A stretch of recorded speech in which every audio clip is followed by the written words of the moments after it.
Kali ini kita akan coba bedah salah satu surah dalam Al-Quran, yaitu surah Al-A'la, yang artinya yang maha tinggi. Yuk kita cari tahu apa aja sih pesan-pesan penting di dalamnya. Oke, langsung aja. Apa sih yang bikin surah ini begitu istimewa? Ternyata ini salah satu surah favoritnya Nabi Muhammad. Sering banget beliau baca di momen-momen penting, kayak waktu sholat Jumat dan sholat Id.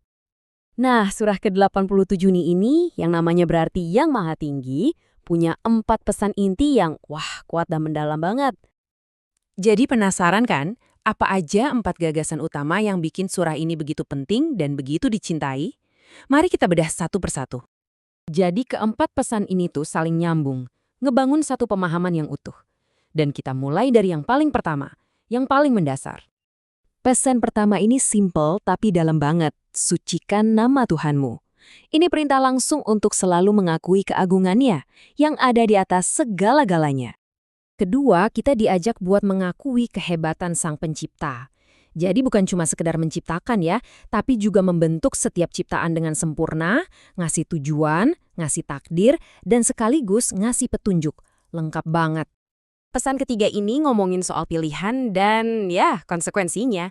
Surah ini tuh kayak sebuah pengingat gitu. Buat yang mau denger, bakal ada manfaatnya. Tapi buat yang milih buat berpaling, nah nasibnya bakal beda.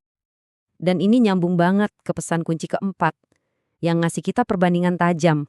Jangan sampai kita lebih mentingin kehidupan dunia yang cuma sementara dibandingin akhirat, yang digambarkan sebagai lebih baik dan lebih kekal. Oke, kita udah bahas 4 pesan intinya.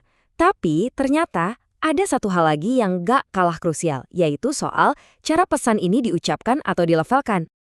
Ini mungkin bikin kita mikir ya, kenapa sih pelafalan setiap huruf di Al-Quran itu harus presisi banget? Kenapa makharijul huruf atau tempat keluarnya huruf itu jadi penting banget? Nah, jawabannya ada di sini. Dan ini keren banget. Cuma karena salah satu huruf, maknanya bisa kebalik 180 derajat. Coba lihat. Kata yang seharusnya berarti dia memberi petunjuk, kalau salah ucap dikit aja, bisa jadi artinya dia mendorong atau menolak.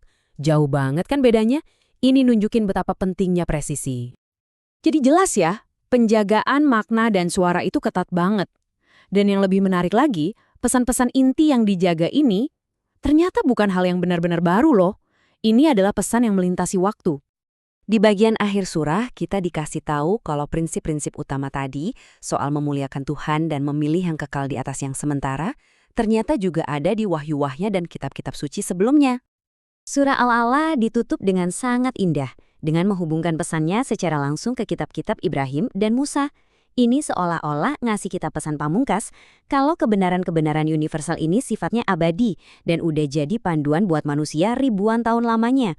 Sebuah pesan abadi tentang apa yang sesungguhnya paling tinggi dan paling utama.